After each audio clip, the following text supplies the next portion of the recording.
Hello friends, welcome to my YouTube channel KL study. Friends, यहाँ पर आपके मन में एक सवाल उठता होगा कि भारत की सबसे ऊंची जाति कौन सी है और किस कास्ट में ये आती है। तो आपको पता होगा जो जनरल कास्ट में आने वाली जातियाँ होती हैं इनको ऊंची जातियों की श्रेणी में रखा गया है। फिर भी इनमें से सबसे ऊंची जो जाति मानी जाती है वो ब्राह्मण मानी जाती है। ठीक है, वैसे राजपूत, क्षत्रिय, बनिया ये सभी जातियाँ आपकी किस में आती हैं? जनरल में।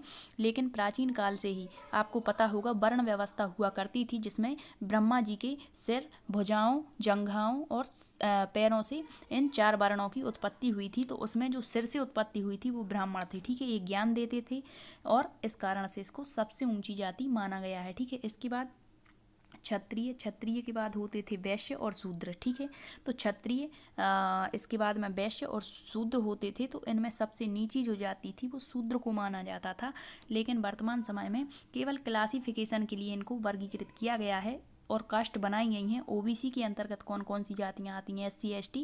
तो इनको डिवाइडेशन इसीलिए ज़रूरी था क्योंकि कोई असामंजस्यता ना फैले और जो हमारी SC ST की जातियाँ होती हैं और जो OBC की, इनको अलग से रिजर्वेशन मिलता है यदि कोई मतलब एजुकेशन में यदि भाग लेते हैं तो वहाँ पर। ठीक है, और ये आर्थिक और सामाजिक रूप से पिछड़ी जातियाँ होती हैं। तो हर राज्य में इनको अलग अलग रखा गया है कि किसको ST में रखा जाएगा, किसको SC में रखा जाएगा, किसको OBC में रखा जाएगा। ठीक है, और जब इनमें थोड़ा सा सुधार आ जाता है, अर्थात इनमें आर्थिक और सामाजिक रूप से सुधार आ जाता है, तो इनको बढ़ा करके उच्च जाति में रख देते हैं। ठीक है, अब जो कास्ट लिस्ट होती है हर राज्य की अलग अलग होती है।